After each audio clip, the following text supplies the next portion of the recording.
1200 কোটি টাকা, 1000 থেকে 1200 কোটি টাকা একটি ব্যাংক নির্মাণ করার মতো রিজার্ভ অর্থ আমরা সরকারকে দিতে পারি। অনেক শিক্ষা প্রতিষ্ঠানে দোকানপাট রয়েছে, অনেক শিক্ষা প্রতিষ্ঠানে জমিটি রয়েছে, অনেক শিক্ষা প্রতিষ্ঠানে পুকুর রয়েছে। এইগুলি থেকে লিজ মানি হিসেবে প্রচুর টাকা আয় হয়।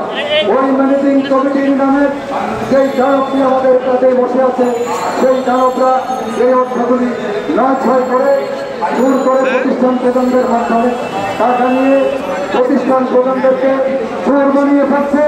আর প্রতিষ্ঠান প্রধানরা ইতিমধ্যে শত শত শিক্ষা প্রতিষ্ঠান থেকে তারা আজকে চাকরিচ্যুতি হয়ে আজকে রাস্তায় ঘুরে বেড়াচ্ছে। তাদের জন্য আজকে যদি এই বদলি ব্যবস্থা থাকতো, তাদেরকেও আমরা আজকে শেষ করতে পারতাম। প্রিয় বন্ধুরা আমার, এক দেশে দুর্নীতি মেনে নেওয়া যায় না। সরকারি স্কুল কলেজের শিক্ষকদের কোনো অপরাধ হলে তাদের প্রথম পুরস্কার বদলি, আর এমপিওভুক্ত শিক্ষকদের সরাসরি শাস্তি এমপিও বাতিল করা। এক দেশে দুর্নীতি চলতে পারে না। আজকের এই রাজপথ থেকে সরকারকে হুঁশিয়ার করে দিতে চাই, অনতিবিলম্বে আজকের মধ্যেই নেতৃবৃন্দকে ডেকে কথা বলে বদলি বাস্তবায়নের সময়সূচি ঘোষণা করুন এবং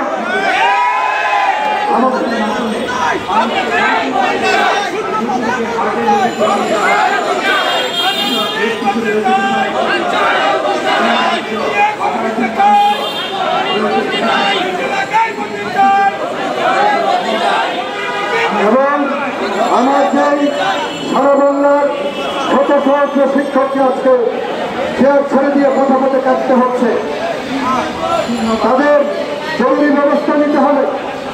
এদেশের আমলারা রাজনীতিবিদদের সাথে মিশে এদেশের শত সহস্র কোটি টাকা লুটপাট করে কানাডায় বেগম করায় বাড়ি করেছে। আমলাদের গায়ে যদি রাজনীতির গন্ধ থাকে তাদের কোনো কিছু হয় না, তাদের শুধুমাত্র বদলি হয়। আর আমার শিক্ষকের গায়ে যদি কোনো রাজনীতির গন্ধ থাকে, আমার শিক্ষকের চাকরিচ্যুতি হয়। আগামী 72 ঘন্টার মধ্যে আমার যে সকল শিক্ষকের চাকরিচ্যুতি করা হয়েছে তাদেরকে তাদের চেয়ারে পুনর্বহাল করুন। তাদের যদি কোনো অপরাধ থাকে আইনের আওতায় তাদের বিচার করুন।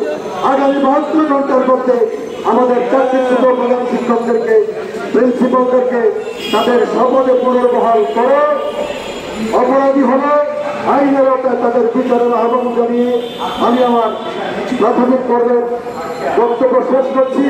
প্রিয় শিক্ষক বন্ধুরা আমার, সারা বাংলার শিক্ষকদেরকে আহ্বান জানাচ্ছি, প্রত্যেক স্কুলে ন্যূনতম 2 থেকে 5 জন করে আমার এনডিআরসি এর তরুণ শিক্ষকরা রয়েছে।